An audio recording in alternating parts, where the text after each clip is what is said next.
안녕하세요. 책과 꿈나무입니다.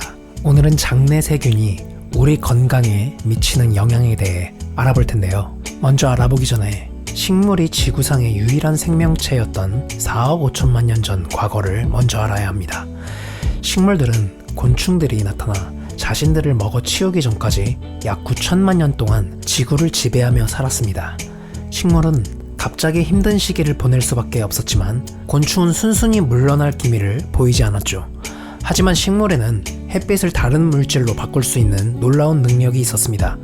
식물은 크기도 얼마 되지 않은 작은 포식자들이 어느 순간부터 때로 나타나 자신들의 성장과 번식을 막는 상황을 두고 볼 수 없었죠. 그래서 자신을 보호할 복잡한 방어 수단을 개발하게 됩니다. 식물은 포식자를 독살하거나 마비시키고 아프게 하거나 혼란에 빠뜨리는 화학물질과 수단을 만들어냈죠. 그래서 오늘날 인간이 직면한 건강상 위기는 대부분 식물이 만든 그러한 화합물을 알게 모르게 섭취한 결과라고 합니다. 다시 타임머신을 타고 좀 더 올라가 30억 년 전으로 여행을 가봅시다. 우리는 이제 박테리아와 단세포 외에 아무것도 없는 광활한 공간에 도착했습니다. 박테리아와 단세포 생물은 산소 없이도 자라고 분열할 수 있죠. 믿기 어렵겠지만 사실 산소는 종종 단세포 생물에 매우 치명적입니다. 이 생물들은 우리가 유독가스로 알고 있는 황화수소에서도 살아남습니다. 하지만 언젠가부터 대기 중에서 특별한 변화가 생기기 시작했습니다. 산소 수치가 조금씩 오르고 있었던 거죠.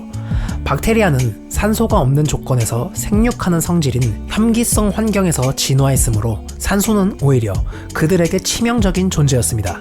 갑자기 박테리아들에게 세상이 위험한 곳으로 변한 것이죠. 원핵 생물에 속하는 박테리아는 모든 생명체와 마찬가지로 다음 세대의 DNA를 물려주어야 하는 생물학적 의무가 있으므로 적대적으로 변한 새로운 환경에서도 자신을 보호하기 위해 아주 영리한 계획을 세웠습니다. 이들은 다른 단세포 생물 속으로 들어가 지구의 모든 생명체를 급격히 변화시킬 거래를 시작했습니다.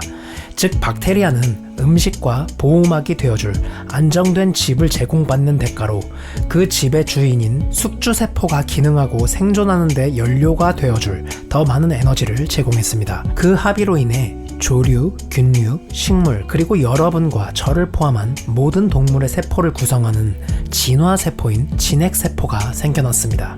자, 이제 타임머신을 타고 다시 21세기로 돌아왔습니다.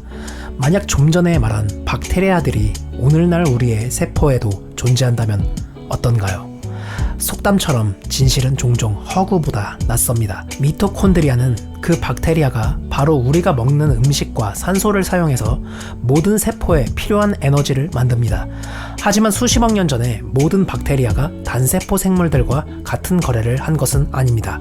그렇다면 나머지 박테리아들은 어땠을까요? 다른 생물의 세포 속으로 들어간 박테리아가 에너지를 만들고 그 세포들이 더 복잡한 생물체로 진화할수록 대기 중 산소 수치는 점점 늘어났습니다. 따라서 나머지 다른 박테리아들은 혐기성 환경과 비슷한 동물의 대장으로 자리를 옮겨서 치명적인 산소를 피할 수 있었고 수십억 년 동안 살아남을 수 있었습니다.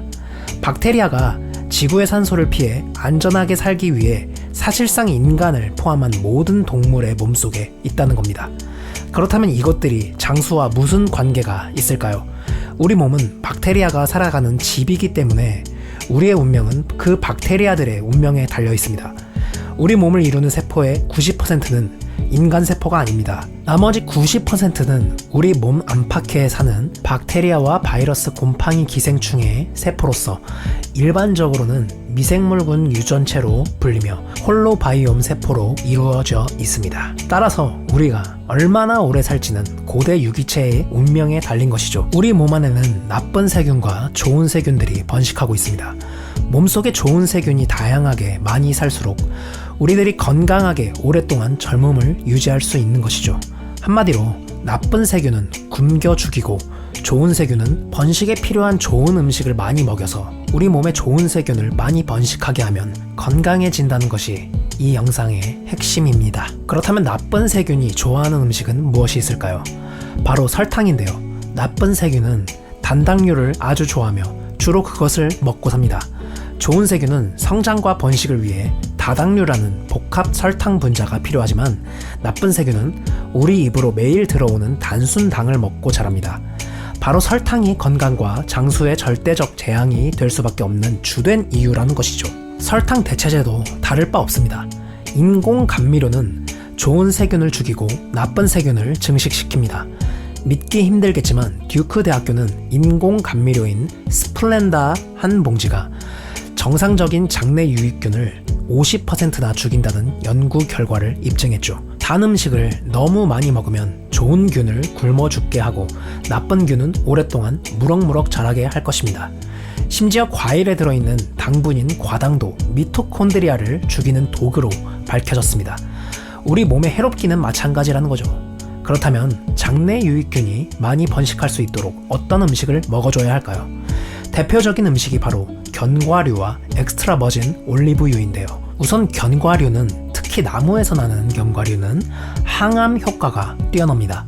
예일대 연구진은 최근 실시한 연구에서 대장암 3기 환자들의 사망률과 암 재발률이 42%나 감소했고 사망률은 57% 감소했다고 합니다. 일주일에 견과류를 2번 먹었을 뿐인데 사망률이 절반 이상 줄었다는 겁니다. 하지만 땅콩을 먹은 환자들은 암 재발률이나 사망률 감소가 없었습니다. 땅콩은 렉틴이 가득한 콩류의 일종이지 절대 견과류가 아니라고 합니다. 실제로 동물 실험 결과들을 보면 땅콩에 있는 렉틴이 대장암을 촉진시킨다고 합니다. 또 다른 연구에서 호두를 먹인 쥐는 다른 쥐보다 대장암 발병이 절반 미만으로 나타났습니다.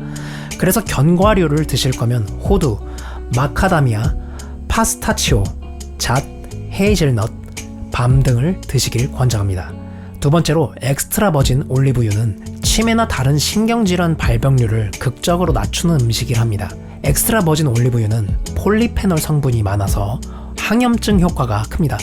올리브유는 세포 자정 작용인 자가 포식 현상을 촉진하는 효과도 있습니다.